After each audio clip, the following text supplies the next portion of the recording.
era medsos ini saya tegaskan banyak sekali orang puasa yang merusak amal ibadahnya melalui medsos. Apa iya? Iya. Kenapa demikian? Coba cukup satu. Kita sudah sering jelas mendengar innamal a'malu binniyat. Setiap amal itu tergantung niat. Contoh paling sederhana. Di siang bulan suci Ramadan, update status medsos, entah itu status WA, Twitter, atau Instagram, dan lain sebagainya. Update status begini, alhamdulillah, bahasanya memang bagus, alhamdulillah. Meski panas begitu menyengat, saya masih kuat ibadah puasa Ramadan. Dalam keadaan haus berpuasa, siang hari saya masih membaca Al-Quran 5 lembar. Di tengah-tengah saya membaca Al-Quran, tiba-tiba saya dipanggil ibu saya. Sebagai seorang anak yang taat orang tua, saya memenuhi panggilan orang tua.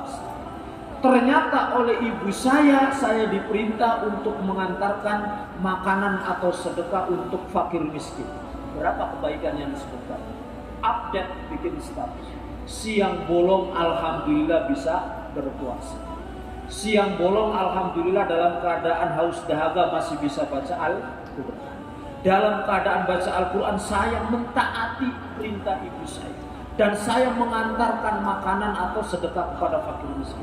5 amal perbuatan dalam sesaat dipamerkan di medsos. Gimana? Jika niatnya sedikit saja salah, semua amal ibadah kita itu akan hancur berkeping-keping. Bahkan kita justru mendapat dosa riya. Ketika nulis di medsos niatnya, biar saya tadi orang tahu kalau saya ibadah puasa. Biar saya orang tahu kalau tadi siang saya baca Quran.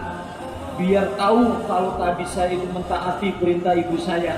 Biar semua orang tahu kalau tadi saya mengantarkan sedekah atau makanan untuk fakir miskin. Semua amal ibadah itu dilandasi riya, ingin disanjung oleh orang banyak, di-upload di status medsos. Semua itu berbalik mendapatkan dosa. Dosanya riya. Riya biar disebut orang ahli puasa. Riya biar ingin disebut orang ahli baca Quran. Riya biar disebut orang yang mentaati perintah orang tua. Riya biar disebut orang ahli ibadah atau bersedekah kepada fakir miskin.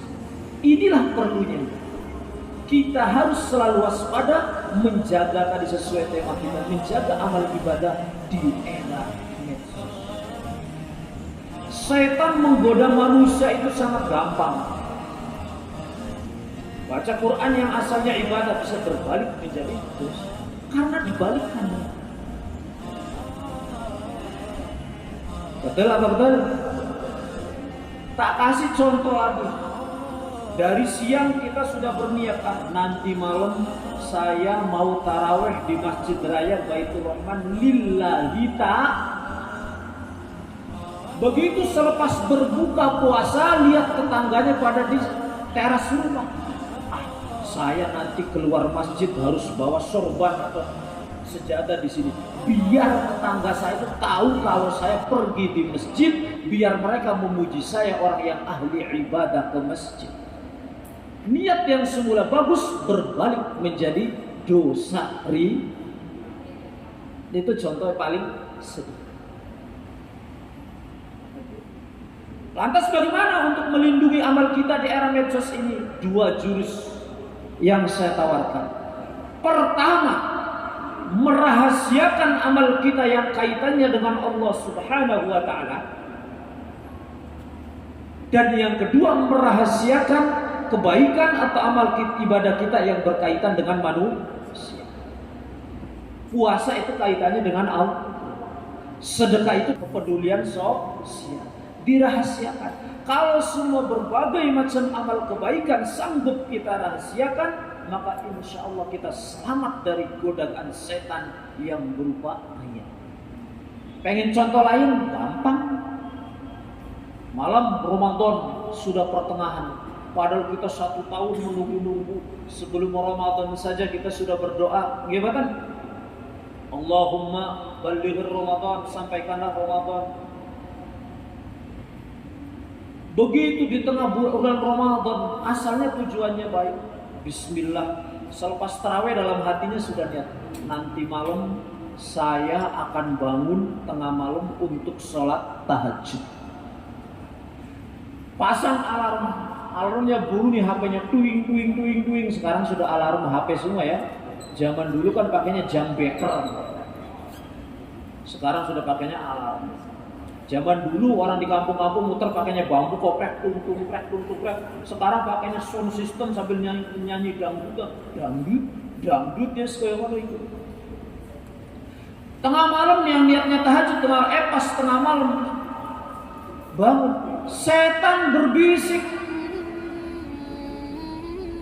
fulan, kamu di kamar mandi itu suaranya yang keras.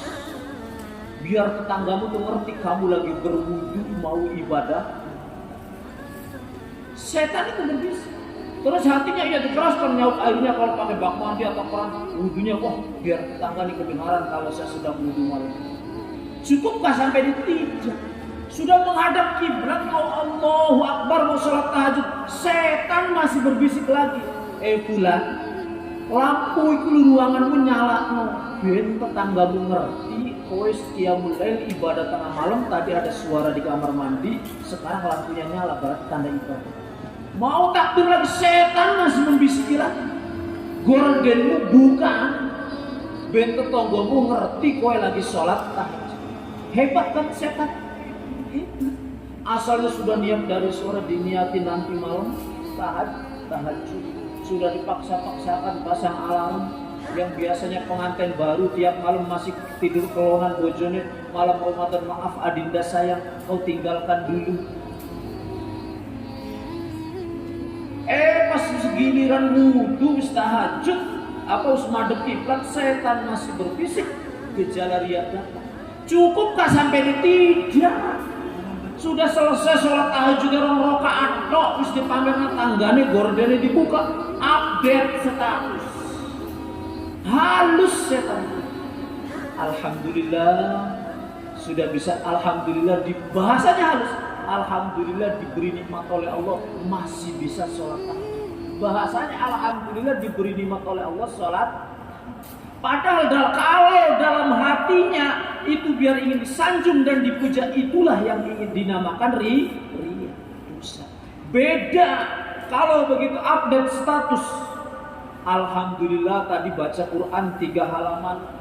Alhamdulillah tadi sholat tahajud. Tapi di hatinya niat ikhlas supaya biar temannya, saudaranya, tetangganya pada niru ibadah. Itulah yang jempol.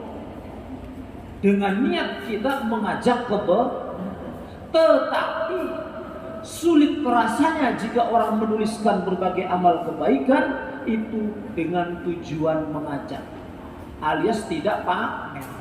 Beda kalau bahasanya umpama ucapan yayasan yatim piatu.